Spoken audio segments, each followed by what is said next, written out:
दर्शन करने का सौभाग्य प्राप्त हुआ, आरती और पूजन करने का भी अवसर प्राप्त हुआ। अक्षय वट, सरस्वती कूप आदि की सुंदरीकरण की योजना और लेटे हुए हनुमान जी के कॉरिडोर निर्माण के कार्य को भी और दर्शन करने का भी अवसर प्रातःकालीन सत्र में हमें हुआ है।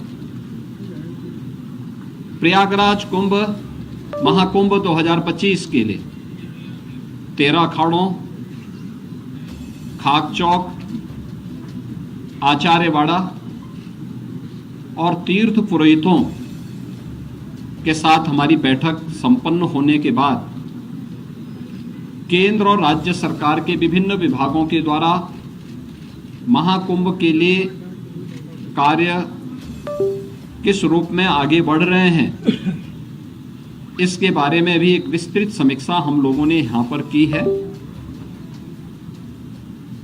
दिव्य एवं भव्य कुंभ के जो थीम प्रधानमंत्री मोदी जी ने 2019 में हम लोगों को दी थी, कुंभ भी स्वच्छ, सुरक्षित और सुव्यवस्थित हो सकता है। 2019 का प्रयागराज कुंभ उसका एक उदाहरण बना था। वह एक्सपीरियंस उत्तर प्रदेश टीम के पास है और उस अनुभव का लाभ लेते हुए 2025 के महाकुंभ की तैयारी युद्ध स्तर पर आगे बढ़ चुकी है। अब तक 5,600 करोड़ रुपए से अधिक की प्रोजेक्ट को, प्रयागराज को भी भव्य और सुंदर बनाना है। 2019 में प्रयागराज की शोभा पर पूरी दुनिया आकर्षित हुई थी। लगभग 24 करोड़ श्रद्धालुजनों ने प्रयागराज आकर के संगम में स्नान किया था और इतने बड़े आध्यात्मिक और सांस्कृतिक आयोजन में सहभागी बने थे। लगभग 100 के आसपास देशों के राजनयिकों ने भी यहां पर आकर के इस बड़े आयोजन में भागीदार बनकर के भारत की आध्यात्मिक और समृद्ध सांस्कृतिक परंपराओं का अवलोकन करने का उन्हें भी अवसर प्राप्त हुआ था। और उसी को और भव्य रूप देने के लिए हम लोगों ने यह कार्रवाई विभिन्न विभागों ने प्रारंभ की है, जिसमें उत्तर प्रदेश सरकार के साथ साथ केंद्र सरकार के भी रेलवे के द्वारा, एयरपोर्ट अथॉरिटी के द्वारा, भारतीय राष्ट्रीय राजमार्ग प्राधिकरण के द्वारा और भी अन्य विभागों के द्वारा मिलकर के बेहतरीन तरीके से अपने कार्यों को आगे बढ़ाया जा रहा है। यद्यपि जब कुंभ का आयोजन होता है तो उस समय संगम में जल का जो स्तर होता है उस समय लगभग ये 8 से 10 हजार क्यूसिक वाटर वहां पे होता है। आज प्रातःकालीन सत्र में हम लोगों ने देखा है जल की मात्रा भी लगभग 2.25 लाख से लेकर 2.5 लाख क्यूसिक वाटर अभी यहाँ पे जल है। जल को रिसीट होने में अभी 10-12 दिन लग सकता है, लेकिन कुंभ की तैयारी में, महाकुंभ की तैयारी में फिलहाल कोई बाधा नहीं है। और हम लोगों ने एक डेडलाइन दी है कि 15 दिसंबर तक हर हाल में सभी प्रकार के कार्य, निर्माण के कार्य संपन्न होने के साथ ही कुंभ के दायरे को भी बढ़ाने का कार्य 2013 के प्रयागराज कुंभ की तुलना में इस बार उससे दुगने से अधिक क्षेत्र में कुंभ फैलेगा।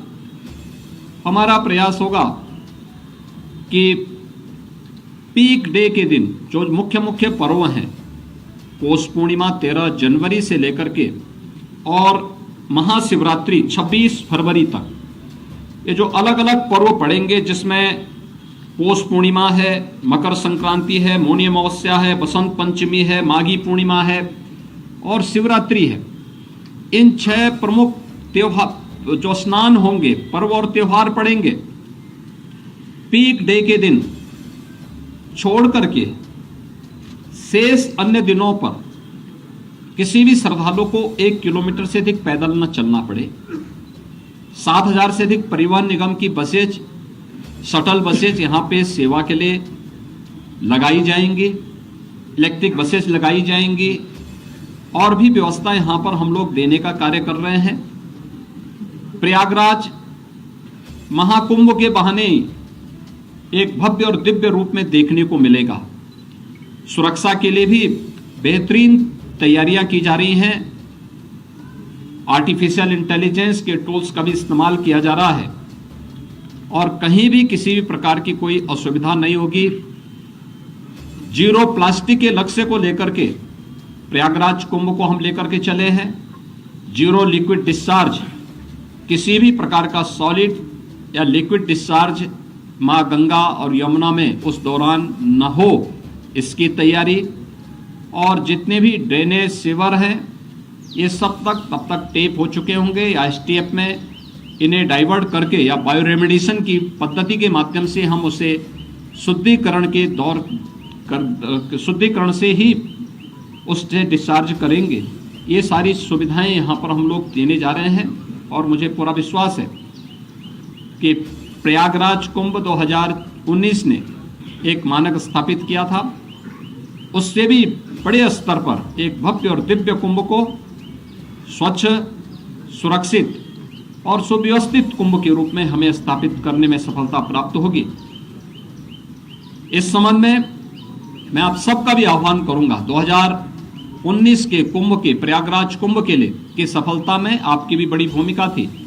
इस बार फिर से अपनी सकारात्मक भूमिका के साथ प्रयागराज को और भारत के सनातन धर्म के इस भव्य आयोजन को वैश्विक मंच तक पहुंचाने में आप सबका सकारात्मक योगदान होगा। आप सबको मैं एक बार फिर से धन्यवाद देता हूं, आपका अभिनंदन करता हूं। बहुत बहुत धन्यवाद जी। आज यहाँ पे लोगो भी, प्रयागराज महाकुंभ का लोगो जारी हुआ है। सर्वसिद्धि प्रदा कुंभ का जो 2019 में यहाँ का लोगो था, उसी व्यवस्था को आगे बढ़ा करके प्रयागराज जो महाकुंभ प्रयागराज 2025 का लोगो आज जारी हुआ। संतों के साथ बैठक हुई है, संतों के साथ बातचीत हुई है, बैठक हुई है और सभी लोग बहुत सकारात्मक भाव के साथ कुंभ के साथ जुड़ेंगे। देखिए, प्रशासन और शासन की व्यवस्था एक नैतिक व्यवस्था के साथ जुड़ी है। कुंभ का आयोजन या इस प्रकार के आध्यात्मिक और सांस्कृतिक आयोजन वास्तव में सनातन धर्म के पार्ट हैं और इसका मुख्य आयोजक और इसका जो होस्ट होता है वह संत ही होते हैं और संत ही इस व्यवस्था के साथ जुड़ करके इसे भव्य और दिव्य बनाएंगे और प्रयागराज को एक बार फिर से हम वैश्विक स्तर पर पहुंचाने का कार्य करेंगे। धन्यवाद जी।